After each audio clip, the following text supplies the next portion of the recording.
1 বছর পার হতে না হতেই তাহসান ও রোজার সংসার বেজে উঠেছে ভাঙনের সুর। গতকাল থেকে সোশ্যাল মিডিয়াতে বেশি বেড়াচ্ছে তাহসানের বিচ্ছেদের খবর। শনিবার সন্ধ্যায় তাহসান নিজেই জানালো, গুজব নয়, খবরটি সত্য।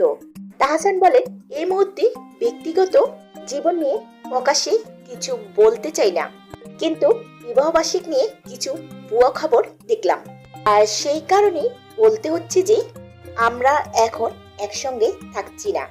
সঠিক সময় এলে তখন এই সম্পর্কে বিস্তারিত বলবো। বিবাহ বিচ্ছেদ নিয়ে এবার মুখ খুললেন তাহসানের স্ত্রী রোজা আহমেদ। তিনি জানালেন, আমরা সম্পর্কটা টিকিয়ে রাখার চেষ্টা করেছিলাম, কিন্তু শেষ পর্যন্ত আর সম্ভব হলো না। তাই দুজনের প্রতি পূর্ণ সম্মান রেখে আলাদাভাবেই থাকছি। 2025 সাল 4 জানুয়ারি, মাত্র 4 মাসের পরিচয়ে রোজা আহমেদকে বিয়ে করেছিলেন তাহসান। রোজা পেশায় একজন অভিজ্ঞ মেকআপ আর্টিস্ট। দীর্ঘ 1 দশক ধরে বাংলাদেশ ও যুক্তরাষ্ট্রে কাজ করছেন। নিউ ইয়র্কে তার একটি নিজস্ব প্রতিষ্ঠানও রয়েছে।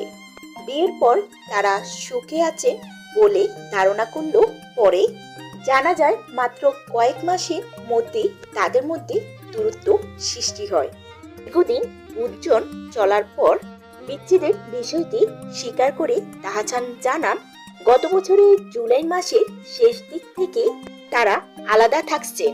ব্যক্তিগত জীবন নিয়ে জনসমক্ষে কথা বলতে না চাইলেও অতীত পরিস্থিতি নিয়ে কথা বলতে বাধ্য হয়েছেন তিনি।